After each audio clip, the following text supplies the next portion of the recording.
Hello everyone, আসসালামু আলাইকুম। Welcome back to my channel. আশা করি আল্লাহর অশেষ রহমতে যে যেখানে আছেন খুবই ভালো আছেন, আর আমিও ভীষণ ভালো আছি আলহামদুলিল্লাহ।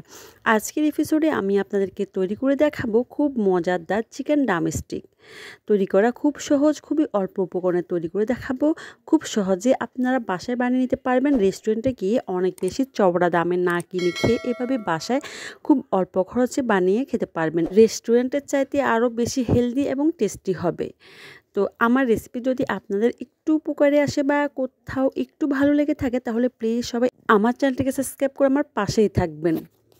তাহলে চলুন আমরা মূল রেসিপিতে চলে যাই। তো সেজন্য চুলে একটি প্যান দিয়ে দিয়েছি, তারপর চিকেন লেগ পিস দিয়ে দিয়েছি এখানে 6 পিস। যেহেতু চিকেন ড্রামস্টিক অবশ্যই চিকেন লেগ পিস লাগবে, ভালো করে ধুয়ে পরিষ্কার করে নিয়েছি। তারপর এখানে 1 কাপ পানি অ্যাড করে দিচ্ছি। তারপর এখানে 1 চা চামচ আদা রসুনের পেস্ট দিয়ে দিয়েছি, হাফ চা চামচ লবণ দিয়ে দিয়েছি। তারপর কিছুটা গোটা মশলা যেমন দারচিনি, এলাচ, তারপর হচ্ছে লং দিয়ে একটু নেড়ে ছেড়ে তারপর ঢাকনা দিয়ে ঢেকে কিছুক্ষণ রান্না করে নিচ্ছি। তারপর এখানে আমি 1 চা চামচ লেবুর রসও অ্যাড করছি, এতে করে ফ্লেভারটা খুবই ভালো আসে আর টেস্টটাও কিন্তু খুবই ভালো আসে। তো এভাবে করে আমি মিডিয়াম আঁচে কিছুক্ষণ রান্না করে নিচ্ছি। তো যখন খুব ভালো করে সেদ্ধ হয়ে যাবে, পানিটা একদম শুকিয়ে যাবে, তখন হচ্ছে নামিয়ে নিতে হবে। তো অবশ্যই চিকেনটা খুব ভালোভাবে কিন্তু শুকিয়ে নিতে হবে আর কি। এই যে চিকেনের পানিটা খুব ভালোভাবে শুকিয়ে নিতে হবে এবং চিকেনটা ভালো করে সেদ্ধ করে নিতে হবে। তো দেখতে পাচ্ছেন চিকেনের পানিটা একদম শুকিয়ে চিকেনের গায়ে গায়ে হয়ে যাচ্ছে। তো এখন হচ্ছে সবগুলো চিকেন আমি একটি পেয়ালায় ট্রান্সফার করে নিচ্ছি এবং ঠান্ডা হওয়ার জন্য অপেক্ষা করছি। যখন আর কি ভালো করে ঠান্ডা হয়ে যাবে, তখন হচ্ছে সব চিকেন আর কি হাড় থেকে আলাদা করে নিতে হবে আর একটা ব্লেন্ডার জারে দিয়ে একদম আর কি ম্যাশ করে নিতে হবে। তো আমি আপনাদেরকে দেখিয়ে দিয়েছি যে চামচের সাহায্যে যে চিকেনটা খুব ভালোভাবে সেদ্ধ হয়েছে কিনা। তো এভাবে করে হাত দিয়ে আর কি সবগুলো চিকেন ভালো করে হাড় থেকে আলাদা করে নিতে হবে, আর যেগুলো হাড় আছে বা ওইগুলোকে ফেলে দিতে হবে, তবে এই হাড়টা কিন্তু রাখতে হবে। তো এখন হচ্ছে এই হাড়গুলো আমি একটা ফ্রিজে রেখে দিচ্ছি। তো ব্লেন্ডার করে নিয়েছি আর কি, ব্লেন্ড করে নিয়েছি। এই যে এরকম করে কিন্তু একদম ভালো করে ম্যাশ করে নিতে হবে। তো এখন এখানে হচ্ছে আমি অন্য উপকরণগুলো অ্যাড করছি। 2টি পেঁয়াজ কুচি দিয়ে দিয়েছি, কাঁচা আর পাকা কাঁচামরিচ দিয়ে দিয়েছি। ঝাল আপনারা আপনার টেস্ট অনুযায়ী দিয়ে দিতে পারেন। তারপর ধনিয়া পাতা, গোলমরিচ গুঁড়ো, তারপর হচ্ছে ভাজা জিরার গুঁড়ো, তারপর আমাদের ঘরের যে মশলাটা আছে ওই মশলা গুঁড়ো দিয়ে দিয়েছি সব কিছু 1 চা চামচ করে। তারপর লবণ 1 চা চামচ, তারপর হচ্ছে এখানে আমি দিই সয়া সস 1 চা চামচ, 2 টেবিল চামচ হচ্ছে এখানে আমি টমেটো সস, তারপর 2টা আলুকে ভালো করে সেদ্ধ করে ম্যাশ করে তারপর এখানে দিয়ে সব কিছু ভালো করে একসাথে মেখে নিয়েছি। তো এখন হচ্ছে রেডি হয়ে গেছে। তো আপনারা যদি আরও একটু ইয়াম্মি করতে চান, তাহলে এখানে আপনারা ম্যাগি মশলা 1 প্যাকেট ইউজ করতে পারেন, এতে করে খেতে আরও বেশি টেস্টি হবে। তো এভাবে করে আমি কিভাবে তৈরি করছি আর কি, এই চিকেন ড্রামস্টিক আপনারা একটু ভালো করে লক্ষ্য করলে কিন্তু বুঝতে পারবেন। তো এভাবে করে আমি সবগুলো বানিয়ে নিচ্ছি।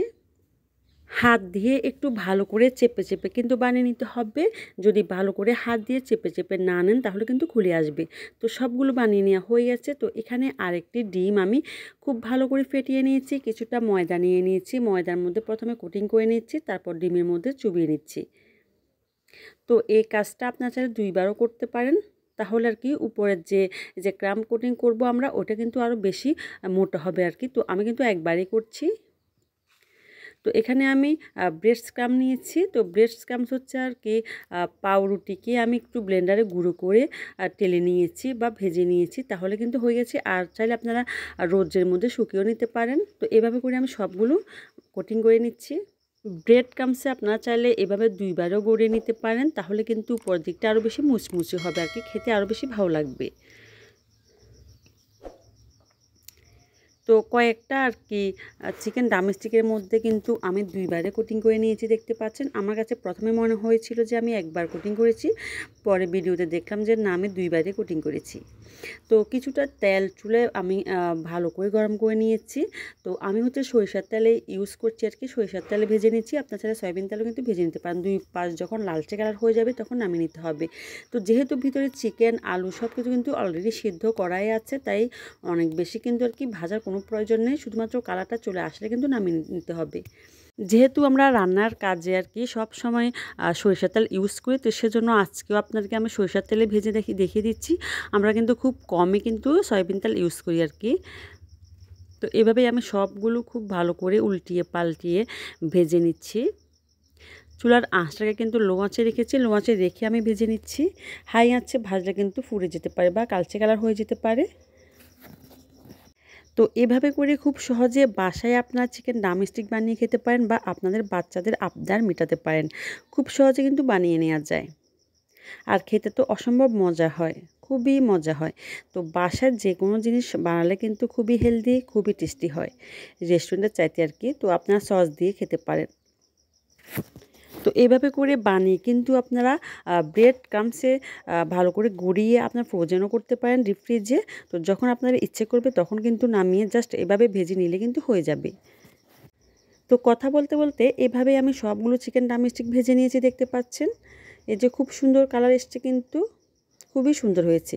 আর খেতে তো মাশাআল্লাহ অনেক বেশি মজা হয়েছে। তো আপনাদের কেমন লাগছে জানি না, তবে আমি চেষ্টা করেছি খুবই অল্প উপকরণে খুব সহজে আপনার সাথে এই রেসিপি শেয়ার করতে, যাতে করে এই রেসিপি বানাতে গেলে আপনার একটু কিন্তু ঝামেলা পোহাতে না হয়। আশা করি ভালো লেগেছে। আসসালামু আলাইকুম, আল্লাহ হাফেজ।